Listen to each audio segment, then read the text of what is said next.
El doctor Conrado Stoll es un destacadísimo neurólogo argentino, es un especialista, además, en accidentes cerebrovasculares, y lo hemos convocado porque siempre estos casos generan dos cosas: la búsqueda de información, pero también ilustración acerca de lo que significan estos hechos y de cómo pueden ser a lo mejor prevenidos o tratados. Doctor, ¿cómo le va? Hola, Nelson. ¿Qué le pasó a Cerati? Cerati tuvo un evento cerebrovascular después de esta actuación en la madrugada. No queda claro esas primeras horas si hubo algo transitorio que después se establece, pero sí está claro que esa ventana de las primeras horas en los casos de ACV es crítica. De hecho, cuando ocurre la secuela, las personas tienen hasta 4 horas para recibir lo que es el único tratamiento todavía, único y en los últimos 20 años o más. Tratamiento que es una droga que se inyecta y puede disolver el coágulo en muchos casos. Pero la ventana para poder inyectar eso, que si no tiene un doble filo y puede causar más problemas, son 4 horas nada más. Después, si una persona no ha recibido eso, y la realidad es que en el mundo, a pesar de que esta medicación existe y está aprobada hace años, muy poca gente la recibe a tiempo y directamente no es tratada. Una vez que entonces el infarto avanza, cuando es de gran tamaño, el edema, la inflamación que causa en ese hemisferio cerebral, puede tocar, empujar, lastimar el tronco del cerebro, que tiene centros vitales, control de la respiración, de la función cardíaca, etc. Y eso puede llevar a la muerte, lo que se llama el infarto maligno.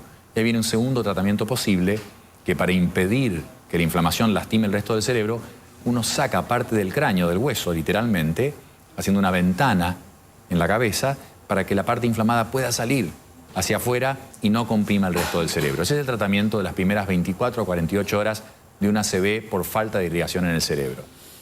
Quiero decirles que con Conrado, con quien somos amigos desde hace muchos años, es un especialista, por eso lo hemos convocado en este tema de renombre nacional y de prestigio internacional. Conrado, ¿algo de esto le hicieron a Cerati en Venezuela en las primeras horas?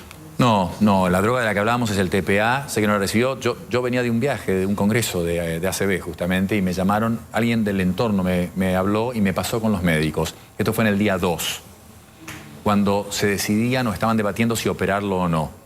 Cuando me contaron el examen, en el examen sin detalles, pero habían signos de lesión irreversible cerebral, la verdad que sin duda era tarde para esa droga potencial que, como dije, son solamente 4 horas de ventana que uno puede usar. Pero también era tarde para la cirugía de descompresión del cerebro, una vez que la persona está en coma por un infarto cerebral.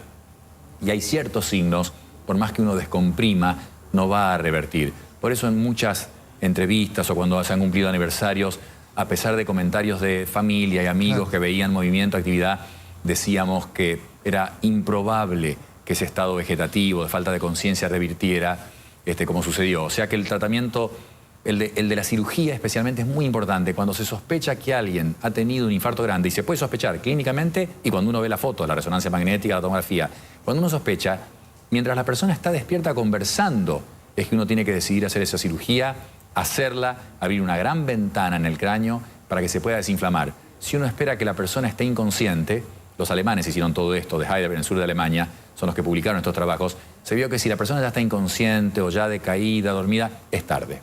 Estamos hablando con Conrado Stoll, este hecho que tal vez no era conocido en cuanto a la consulta que él recibió desde Venezuela. La pregunta es, Conrado, ¿por qué no se intentó este tratamiento en ese periodo de ventana que efectivamente lo dio Cerati, porque él se descompone y hay un despertar de él ya con una parte hemiparética o semiparalizada, pero un despertar consciente de él? ¿Por qué no se intentó eso? ¿Tuviste alguna explicación? ¿Hubo alguna duda, algún debate médico allí? Puedo extrapolar los datos que se publican permanentemente de por qué no se da a gente que lo necesita en muchísimos lugares. Y hablemos de los lugares en Europa Occidental, en Norteamérica, en Estados Unidos, Canadá, que están muy preparados y sin embargo, te digo que es menos del 5% de la gente que es candidata a recibir esto, lo recibe. Los primeros estudios los hicimos en Boston, con un grupo en Aachen, en Alemania, nosotros en Boston, en un hospital de Harvard, asociado con la Universidad de Harvard, en el año 88. Y se aprueba en el año 91, a pesar de la cantidad de años pasados, como es una droga que, te insisto, al comer el coágulo, su efecto colateral potencial es producir una hemorragia cerebral. Correcto. Entonces uno tiene enfrente a alguien que muchas veces es gente joven, que tiene una hemiplegia, que es una enfermedad que sabemos que es muy grande, causa número 2 de muerte en el mundo, con causa número 1 de discapacidad en el mundo. Inyectar una droga, además de que la persona se ve mal, que potencialmente puede causar una hemorragia, esa es la idea de lo que frena. Y en otros casos es tardanza. Hay lugares que están muy entrenados, muy preparados, pero si el paciente, el sistema público o el privado, el que tiene que llevar el paciente hasta el hospital, no llega dentro de esas 4 horas, por más que llegue al mejor lugar del mundo, está contraindicado absolutamente inyectar la droga después de ese tiempo. Entonces hay varias razones, esas 2 fundamentales, que hacen que muy poca gente reciba el tratamiento. ¿La posibilidad se evaluó allá en Venezuela de lo que vos sabés, al margen de que se haya hecho, no se evaluó o en ningún momento se tuvo en consideración? Te soy sincero, no lo sé. Sabes. No lo sé. Sí sé que él había tenido una trombosis un tiempo antes. Señor. Era un fumador empedernido.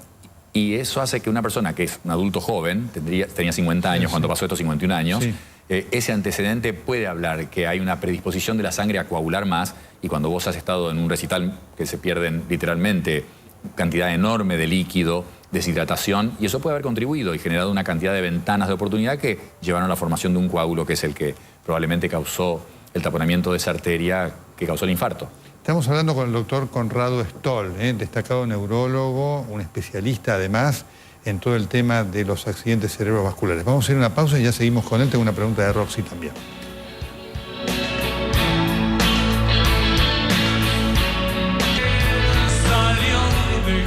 Estamos con el doctor Conrado Stoll, destacado neurólogo argentino, un especialista además en enfermedades cerebrovasculares en ACV, y además era contado, creo que por primera vez ante un medio, el hecho de la consulta que él recibió desde Venezuela, durante los momentos lamentablemente ya tardíos de la afección de Cerati.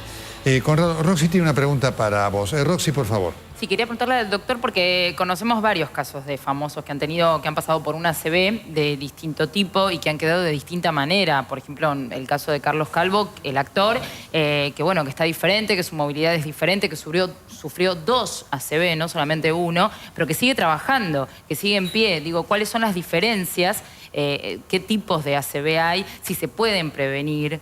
Y si esto, siempre las consecuencias son absolutamente diferentes, ¿no? Según el caso.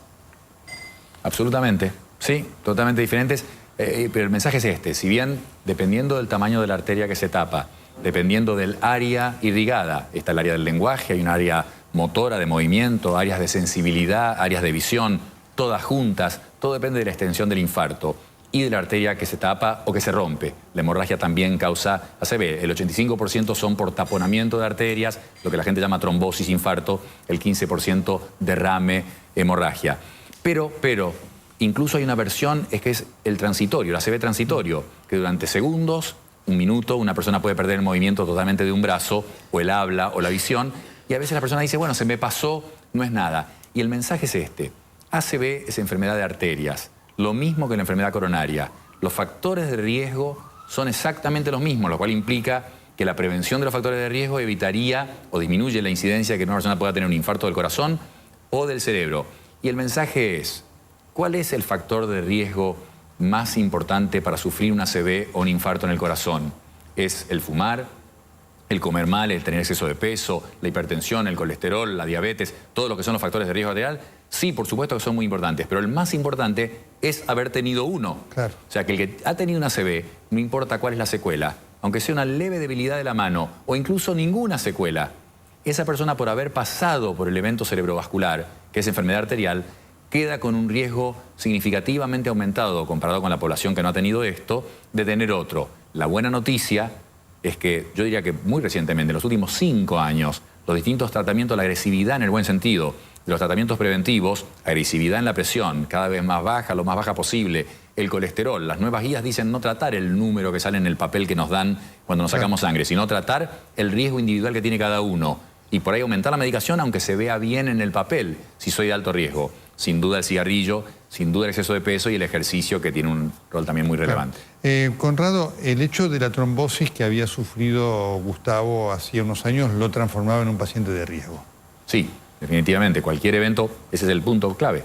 Cualquier evento vascular, después hay que ver cuál es la causa, claro. Porque una persona joven tuvo, sin una enfermedad obvia o un diagnóstico obvio, tuvo un evento. Se justificó dejarlo con algunas veces que alguien tiene una trombosis de una vena o de una arteria, quedan tomando esas personas un licuante de la sangre, que puede ser un licuante suave de la sangre, como la aspirina, y algunos parientes de la aspirina, o un licuante más fuerte, que son los llamados anticoagulantes, incluso hay toda una nueva generación de anticoagulantes, que son drogas que disminuyen mucho el riesgo de que las células se pegoteen y formen coágulos. De lo que pudiste saber a lo mejor en esta consulta que te hicieron desde Venezuela, ¿Gustavo estaba con algún tipo de tratamiento preventivo de esto después de haber tenido esta trombosis en una de sus miembros inferiores?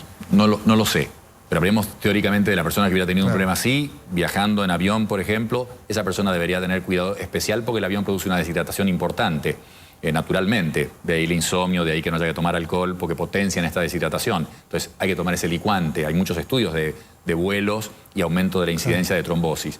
Entonces uno tendría que tener algunas precauciones especiales si ha tenido un evento de este tipo. Claro. Muchos además tienen, la idea era joven, de que a los 50 años alguien está inmune a ese tipo de cosas. Buen punto. Hay capítulos escritos sobre el ACV en la gente joven y niños, o sea, niños, adolescentes, tenemos pacientes de 20 años. Las causas son distintas. A partir de los 45, 50 años es lo que llamamos aterosclerosis, taponamiento de las arterias. Antes hay otras causas distintas, desde migrañas complicadas, especiales, no cualquier dolor de cabeza, sino muy especiales, algunas malformaciones en el corazón, con algunos orificios, el uso de drogas, disecciones, que es que se desgarran las arterias. Eso no pasa en gente mayor, pero sí en la gente joven. Pero él tuvo una versión muy mala realmente, porque puede pasar, y 50 años es un adulto joven, definitivamente tiene riesgo, pero tuvo este infarto de enorme tamaño, con la herniación, con esta inflamación que lastima al resto del cerebro, y con un estado vegetativo como secuela, que tampoco es tan común. Cuando uno habla de ACV, piensa en hemiplegia, en no hablar bien, pero no es común que la gente quede en estado vegetativo. Por supuesto, esto se puede decir ahora. El estado ya era determinante e irreversible en el momento de llegar aquí para Gustavo Cerati, ¿no es cierto? Lo comentamos desde el primer momento, porque lamentablemente hay estadísticas, y uno lo ha vivido confirmando las estadísticas. En los números grandes, la Academia Americana de Neurología, que conoces bien, ha publicado cuando la gente tiene estado vegetativo, que es por ahí ojos abiertos, ojos cerrados de noche, movimientos, muecas, lágrimas, pero sin conciencia. Eso define el estado vegetativo. Cuando una persona está en ese estado, si hablamos de un adulto, alguien de más de 25, 30 años, y que llega a ese estado por falta de oxígeno en el cerebro, por un ACV como en este caso, ahogamiento, por un paro cardíaco, me refiero a diferencia de un accidente, con un golpe. Sí. Cuando uno llega a un estado vegetativo a partir de los 35 años y por falta de oxígeno, y pasa 6 meses en estado vegetativo, no hay casos en que se recupere una conciencia funcional después de eso. E incluso yo, sabiendo el examen ese que me habían relatado los médicos, apenas volvió, mi impresión era que no iba a recuperarse, como se habló de Schumacher y etcétera, que es improbable que eso revierta y estas personas recuperen la conciencia. Conrado, muchísimas gracias por ilustrarnos. Y el legado de él, no solo a esa música, agregaría nada más Nelson, sino que creo que es muy importante el reconocimiento de la ACV. Hicimos un estudio formal, y antes de que le pasara esto a él, obviamente trágico y triste, pero la cantidad de hallazgos en internet de ACV eran significativamente menores que después de que le pasó a él. Así que en América, en Latinoamérica, probablemente haya mucha gente joven que tenga esta preocupación, que sepa que existe ACV por lo que le pasó a Cerati, y esto es un legado muy importante. Esto es importante, y te lo voy a preguntar. Es decir, a partir de allí hay más gente que ha consultado, tal vez en forma inmediata ante cualquier atisbo, y ha sido diagnosticada más precozmente de una ACV. Ese número exacto no lo tengo, pero que ha habido mucha más información disponible en español, en internet, a partir de lo que le pasó a él, y lo buscamos esto formalmente y lo presentamos afuera, definitivamente, y por eso estoy seguro que mucha gente lo va a poder prevenir, no va a morir, no va a tener las consecuencias más graves por recordarlo lo que le pasó a él. Conrado, muchas gracias. Gracias a vos, Nelson. El doctor Conrado Stoll, con este testimonio de primerísima mano de alguien que fue consultado por el caso Cerati, que tanto nos conmueve. Vamos al corte.